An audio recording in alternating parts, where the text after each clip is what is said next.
right, everyone, get ready for this. We're going deep, deep into the world of goat abortion investigations. Ooh, that's a good one. I know, right?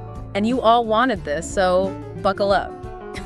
Our main guide today is this really fascinating chapter from a veterinary manual all about goat diseases. Sounds good. Plus, we've got a whole list of extra reading if you really want to go down the rabbit hole later on. Oh, yeah. But whether you've had goats forever or you're just getting started, I think you're going to find this fascinating. We're going to uncover some pretty surprising facts and, arm you with the knowledge to ask the right questions. You know what I find fascinating? What's that? It's that even with all the, advances we've made in veterinary medicine, the most common diagnosis we give for goat abortions is still undetermined. So we're talking about a real mystery then. Aye. It's like a veterinary whodunit. Exactly. Figuring out what causes abortions in goats is, it's like solving a cold case. There are so many potential suspects, but pinning down the real culprit, that can be incredibly challenging. Oh, I bet. Yeah, one of the reasons is that just because you find an infectious agent doesn't automatically make it the cause. Huh. Okay. It's like finding someone's fingerprints at a crime scene, They could have been there for a completely different reason. So it's all about context. Absolutely. Right? And to make things even more complicated, there's often this big time lag between when the infection first happens and when the actual abortion happens. Oh, wow. It's like trying to figure out a crime scene weeks or even months after the fact. Yeah, I can see how that would make things tough. Yeah, the evidence might be gone or the trail's gone cold. Okay, so let's say you're a goat owner, right? And you're dealing with this mystery. What's the very first thing you should do? First things first, you got to preserve all the evidence. Okay. I mean, everything. Yeah. The fetus, the membranes, everything. Everything. Yeah, it's crucial because this stuff is like the starting point for any investigation. All right, so while you're waiting for the vet, you start gathering information, right? You're building that case file. What kind of questions should be going through your head? Think like a detective. Okay. Is this just one doe or is it a whole flock problem? Right. Did you bred yourself or did you buy them from somewhere else? What have they been eating? Are their vaccinations up to date? So even questions that seem really simple, they can provide clues. Oh, absolutely. Every answer helps us understand, the size of the problem and what the risk factors might be. For instance, if you have a bunch of does that you just bought from the same place and they all abort, that might mean there's a common source of infection. That makes sense. And what about their diet? Mm-hmm. I saw in the manual that they specifically mentioned silage. Oh, yeah, good point. Silage, if it's not stored properly, can harbor bacteria like Listeria. Right. And Listeria, we know, can cause abortions, especially late in pregnancy. And speaking of timing, Yeah. that's another really crucial part of this whole puzzle. It's like we're establishing a timeline for our mystery, right? Exactly. The manual even calls Table 2.2 a crime scene timeline. Yeah, I like that. What are some things that jump out at you there? Well, if you see abortions happening throughout the whole pregnancy, suspects like toxoplasmosis, chlamydia, or even just plain stress come to mind. Really? Yeah. But if the abortions are mostly happening late in the pregnancy, we might be thinking more about Listeria or Campylobacter. So knowing when the abortion happened, that helps you narrow down the possibilities. Exactly. Some infections are more likely to trigger an abortion at specific times during the pregnancy. Like Listeria, that one usually strikes late in the game, but toxoplasmosis, that can cause problems throughout. Oh, wow. Okay, so we've gathered our evidence, we've interviewed witnesses, and we've established a timeline. Now it's time for the vet to examine the doe. What are they looking for during that clinical examination? Well, they'll be looking for any signs of illness, anything that might give us a clue. Okay. But, and this is important, remember that time lag we talked about? Yeah. The doe might look perfectly normal even if she was infected weeks ago. So even a doe that looks healthy, she could still be carrying vital information. Exactly. That's why it's so important to examine both the fetus and the placenta. It's like studying the victim and the crime scene for any trace evidence. So I imagine sending samples to the lab is a crucial part of the investigation, right? Absolutely, yeah. Lab analysis is essential for figuring out if there are specific pathogens present. We can analyze antibodies and ultimately get a clearer picture of what happened. Like those forensics labs you see on TV? Exactly. And just like in forensics, the right specimens are super important. So we're talking blood tests, bacterial cultures, that kind of thing. Exactly. And there's also histopathology, which is basically examining tissues under a microscope. Oh, wow. Yeah, this can show us really subtle changes that you might miss just by looking at the tissue. It's like having a microscopic detective on the case. I like that. Okay, we've laid some groundwork here. Now let's delve into the lineup of potential culprits, and let's start with those infectious suspects. Sounds good. Where should we start our investigation? Well, let's start with chlamydia, or as it's called in goats, enzootic abortion. This one is a bit of a repeat offender. Really? Yeah, it can be really hard to deal with. And I understand that it behaves differently in goats than it does in sheep. That's right. In goats, this sneaky little bugger can cause abortions at any point in the pregnancy. Oh, wow. Unlike sheep, where it's usually just in those last few weeks.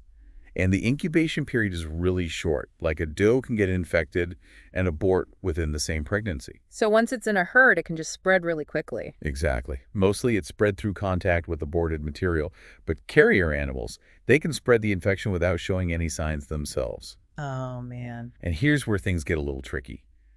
Some of these infections, including chlamydia, can also be a risk to humans, especially pregnant women.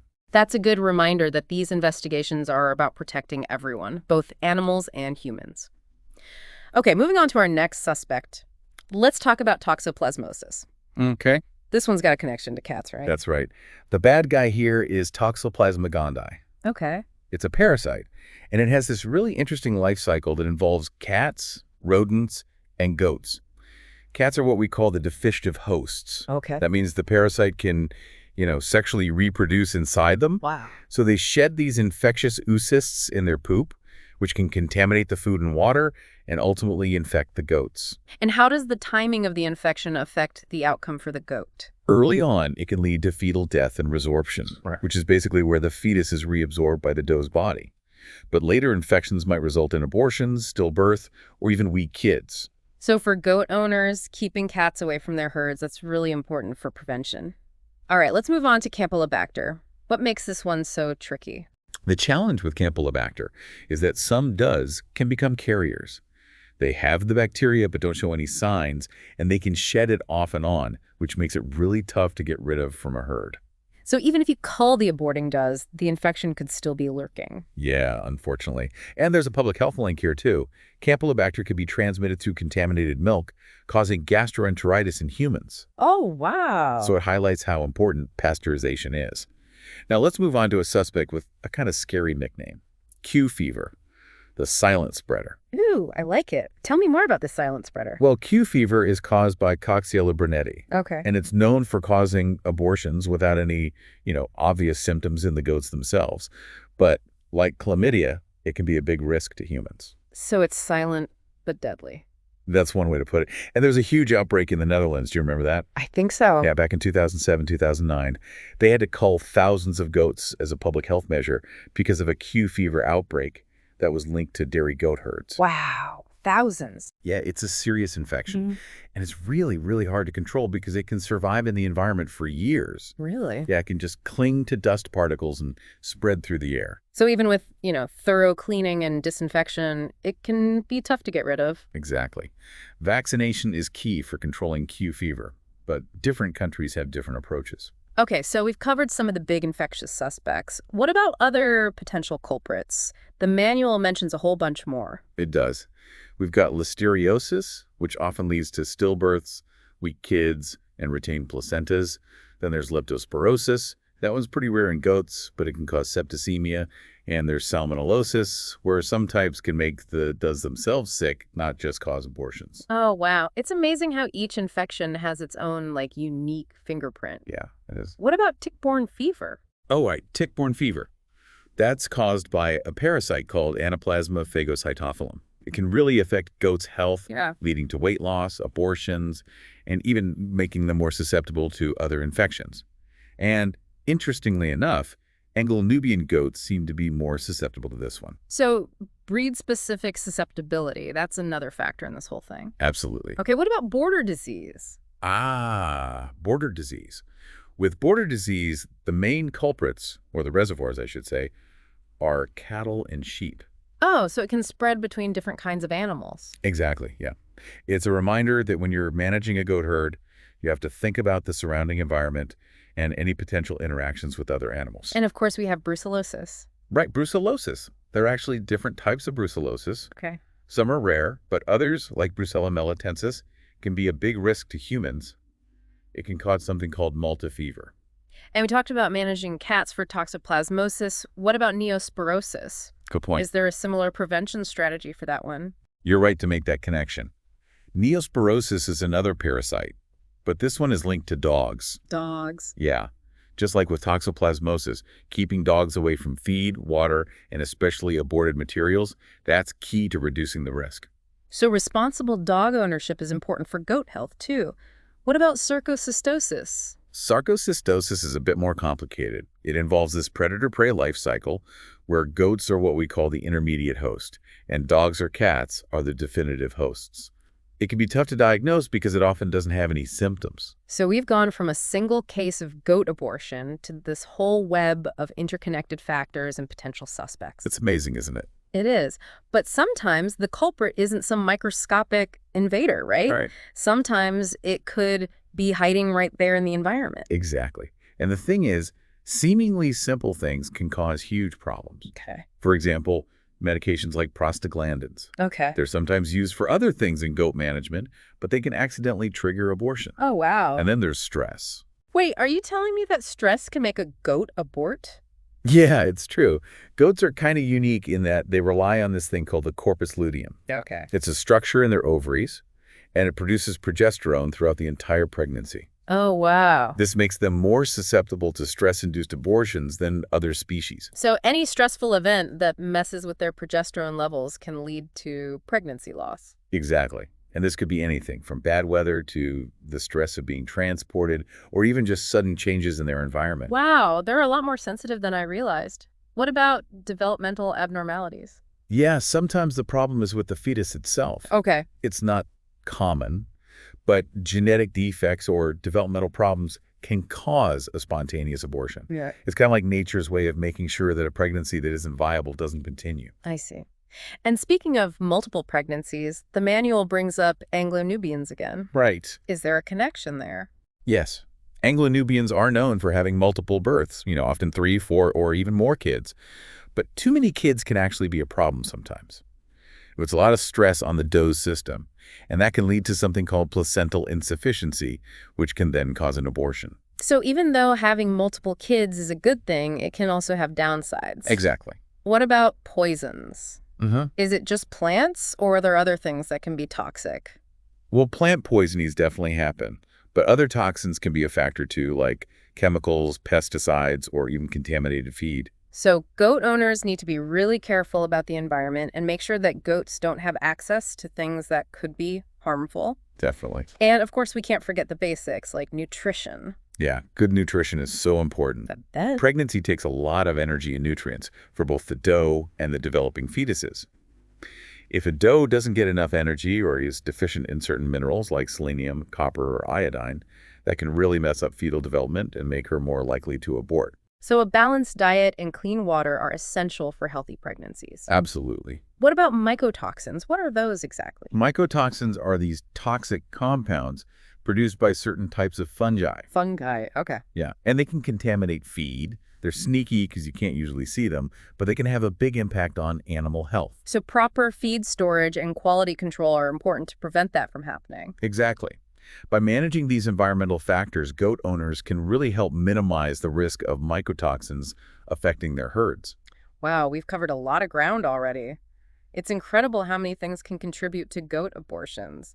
But this is just the beginning of our investigation, right? Oh, yeah. In the next part of our deep dive, we're going to explore the super important roles of biosecurity and diagnostics in preventing and investigating these cases. So stay tuned because this mystery is far from solved. Welcome back to our deep dive into goat abortion investigations. It is pretty fascinating, isn't it? It is. We're starting to see, I think, just how complex this whole issue can be. Oh, yeah. Absolutely. It really is like peeling back the layers of an onion. Yeah. It's always something else, another layer of complexity. We've looked at a whole bunch of potential culprits, right? We have. Infectious agents like chlamydia, Right. Toxoplasma gondii. We talked about environmental factors like stress and nutrition. Mm-hmm. But there's this one really crucial aspect that we haven't really talked about yet, and that's biosecurity. Yeah, that's a great point. Biosecurity is essential, absolutely essential for preventing these infectious agents that can cause abortion. You're basically trying to build this protective bubble around your herd. So where do we even begin with building this protective bubble? What are some of the key things that goat owners need to be thinking about? Well, it all starts with controlling who and what has access to the herd. Okay. That means limiting contact with any outside animals, especially if you don't know their health history. Right. So if you're bringing in new goats, you want to quarantine them, keep them separate for a while, and watch them carefully for any signs of illness. So no casual visits from the neighbor's goats. Exactly, yeah. And it's not just about other goats. Remember all those wildlife connections that we talked about? Rodents, birds, even those feral cats, they can all carry and spread infections. Right, like toxoplasmosis and sarcoidosis. Exactly. So you really want to make sure that your barn and feed storage areas are secure and protected. So it's not just about the goats themselves. No, not at all. And don't forget about people, too. Visitors can accidentally bring in pathogens, too. So it's a good idea to have some dedicated footwear, boots or something for anyone who's coming into the barn. Oh. And make sure everyone washes their hands thoroughly. So biosecurity is like this really broad approach. Yeah, it is. You're trying to create this fortress around the herd to minimize any exposure to potential threats. That's a great way to put it. And it's not a one-time thing either. It's an ongoing process that requires you to be really vigilant, to pay attention to the details. It's not just about putting up physical barriers. It's about establishing routines and practices that become second nature. Okay, so we've talked about preventing the introduction of these culprits. But what happens when we suspect that an abortion has already happened? How do we approach the diagnostics then? Well, that's where those initial assessment questions are so important. Right. The information that you gather about the doe's history, when the abortion happened, any clinical signs you've seen, all those pieces, help you create a diagnostic plan. It's like putting together a puzzle. You use each clue to narrow down the possibilities. So it's this back and forth, right? Between the goat owner and the vet, combining observation with expertise. Precisely. And remember, there's no one right way to do this. The diagnostic plan will be different depending on the situation. So what are some of the tools that a vet might use when they're investigating goat abortions? Well, we've already talked about a few of them. Blood tests to look for antibodies, PCR to find specific pathogens, bacterial cultures to actually isolate and identify those tiny culprits. But there's also histopathology. Histopathology. Now that sounds a little intimidating. It might sound complicated, but it's really useful. It basically involves looking at tissues under a microscope. Think of it as zooming in on the evidence, trying to find those tiny clues that you might miss just by looking at the tissue with the naked eye. So it can tell you things like how the animal died, whether it was from an infection or trauma or something else entirely. Exactly. And by using different diagnostic methods together, we can get a clearer picture, and that increases the chances of finding the culprit and figuring out what to do. So it really is like a veterinary CSI episode. But let's shift gears now and talk about prevention. What are some things that goat owners can do proactively to reduce the risk of abortion in their herds? Well, prevention goes hand in hand with biosecurity. If you can minimize the introduction of pathogens to begin with, you're already reducing the risk of infection. But there are other things to consider too, like vaccination. Right. We talked about vaccination earlier for Q fever and toxoplasmosis. Are there vaccines for other causes of abortion too? Yes, there are. There are vaccines available for chlamydia, campylobacter, and even some types of salmonella. Okay. It's really important to work with your vet to come up with a vaccination program that's specific to your herd's needs. So it's not a one-size-fits-all kind of thing. What about nutrition? What role does that play in prevention? Nutrition is so important. I can't stress that enough. Right. Making sure that your does have good quality forage, supplemental feed if they need it, and enough minerals and vitamins, that's all crucial for supporting healthy pregnancies. It's like giving them the building blocks for strong fetal development and a healthy immune system. And we can't forget about managing stress, right? Absolutely. We've talked about how sensitive goats are to stress. Right. So making sure they have a comfortable environment, that's key. Enough space, good ventilation, protection from the elements. You also want to minimize any sudden changes in their routine, like big shifts in their diet or housing, or changes to the social groups, especially during pregnancy. It's all about stability and predictability. Exactly. What about regular vet checkups? Oh, those are important too. Regular vet visits are a key part of prevention. These checkups give the vet a chance to see how the herd is doing overall, catch any potential problems early on, and give you advice tailored to your specific situation. It's about being proactive with their health care, not just waiting until something goes wrong to call the vet. So preventing goat abortion, it's like a multi-pronged approach. It is. It's biosecurity, vaccination, nutrition, stress management, and regular veterinary care. It seems like a lot to keep track of. It is a lot, but by taking this, holistic approach and really making the health and well-being of your herd a priority, you can significantly reduce the risk of abortion. And remember, veterinary medicine is always changing, so it's important to stay up to date on the latest research and best practices. That's what makes this whole field so fascinating, isn't it? There's always something new to learn. Definitely. We've gone over a ton of information in this deep dive, but we're not done yet. No, we're not. And in our final part, we're going to put all this knowledge to work. We're going to look at some case studies. Oh, that's a good idea. Yeah. We'll see how those detective skills that we've been talking about actually come into play in real-life scenarios. So stay tuned, because we're about to put our investigative skills to the test. Welcome back, detectives. Are you ready to put all those detective skills that we've been working on to the test? I am. In this final part of our deep dive, we're going to walk through a couple of real-life scenarios. We'll see how all that knowledge we've been gathering from the veterinary manual and all those extra readings, how it all comes together in practice. I'm excited to see how those clues and the diagnostic tools, how it all works in real life. It's one thing to understand the theory, right? Yeah. But it's a whole other thing to apply it to real situations. Exactly. So let's dive right in. Let's say you're a veterinarian and you get called out to a goat farm, and the owner is telling you that a fear of his does have aborted late in their pregnancies. And he's really worried, especially since he's never had abortions in his herd before. Right. So we've got multiple abortions happening, and they're happening late in the pregnancy. That's a crucial piece of information right there. It is. It helps us narrow down the possibilities in our list of suspects. Thinking back to what we've learned, those late gestation abortions, they point us towards listeria, campylobacter, Right. Q fever, maybe even salmonellosis. You got it. Now, as you're talking to the owner and getting more information, you learn that the does haven't been showing any signs of being sick. They've been eating mostly hay, they have access to pasture, the vaccinations are all up to date, and the owner hasn't noticed any unusual stress factors. So there are no obvious red flags, right? Right. In terms of their management or their environment. But this lack of symptoms, this is kind of a puzzle, isn't it? It is, but remember that time lag that we talked about? Yeah. It's totally possible that the infection happened a while ago, maybe weeks or even months ago, Right.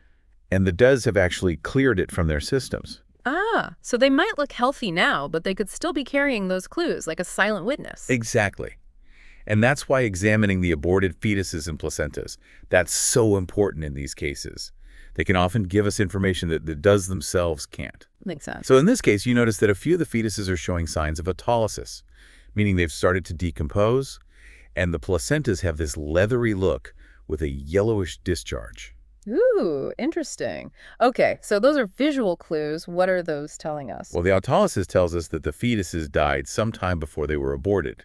And those leathery placentas with that yellowish discharge, that points towards a bacterial infection as the most likely cause.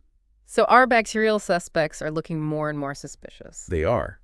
And based on what you've seen, you recommend running a bunch of different diagnostic tests. Bacterial cultures from the fetuses and placentas. Those will help us isolate and identify the specific bacteria. We can use PCR to see if specific pathogens are present, and histopathology will let us look at the tissues under a microscope for any subtle clues. So let's say the results come back and they're positive for Campylobacter. Okay. What happens next? Well, now we know who the culprit is. So the owner can work with the vet to come up with a plan to get things under control. Right. This would probably involve separating the aborting days, maybe culling them to prevent them from becoming carriers, and treating the rest of the herd with antibiotics based on what the specific bacteria is sensitive to. And I imagine reinforcing those biosecurity measures to prevent any future outbreaks, that's super important too. Oh, absolutely. This whole case just shows how important it is to be really observant, to do the right diagnostic tests, and to have a good understanding of what can cause these abortions. It's like solving a puzzle, carefully putting each piece together until you see the full picture. Exactly. Okay, let's look at another case. This time, you get called out to a farm where a single doe has aborted, but it happened in mid-gestation. Okay, mid-gestation, all right. The fetus is pretty fresh. There are no signs of decomposition. Okay. And the doe herself, she seems healthy overall, but the owner has noticed that she's been losing weight, even though she has access to good hay and pasture. Interesting. So this is a bit different from our first case. We have a single abortion, mid-gestation, Right. a fresh fetus, and a doe who's losing weight despite having good nutrition. What are your first thoughts? Well, mid-gestation abortions, those could be caused by a bunch of different things like toxoplasmosis, chlamydia, even stress. And then you add in the weight loss, that adds another layer, right? It does. It could be a nutritional deficiency or maybe even a parasitic infection. Yeah, those are all good possibilities. Mm. So you talk to the owner some more, and he mentions that he brought in a new buck to the herd recently. He got it from a good breeder. The buck seemed perfectly healthy. But the owner hasn't actually seen him mating with any of the does.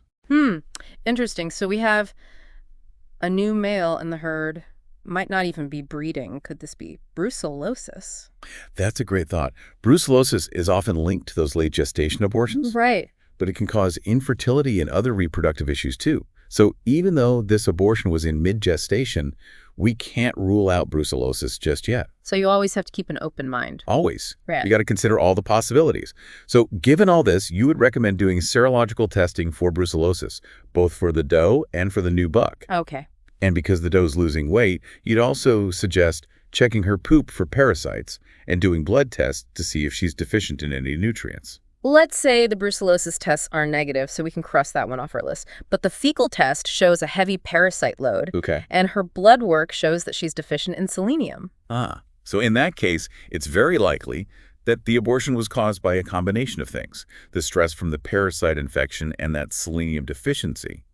This case just highlights how things that seem unrelated can actually work together, to create this perfect storm that ends in pregnancy loss. It's like you're a detective at a crime scene, right? It is. You have to look at every angle, every little piece of evidence. Exactly. Well, I think we've successfully tackled a couple of pretty tough cases today. What are your final thoughts? We've covered a lot in this deep dive, but I think the most important thing to remember is that when it comes to investigating goat abortions, things are rarely simple. That's for sure. It takes careful observation, critical thinking, asking the right questions, and really understanding all those factors that can be at play. I agree. It's about being a detective, gathering evidence, following the clues wherever they lead, and never assuming anything. And remember, everyone, this deep dive, it's just the beginning. It's giving you a foundation. It is, and I encourage everyone listening to stay curious, keep learning, never stop looking for answers. The world of goat health is huge and complex. There's always something new to learn. That's right. So that wraps up our deep dive into goat abortion investigations. Until next time, keep those detective hats on.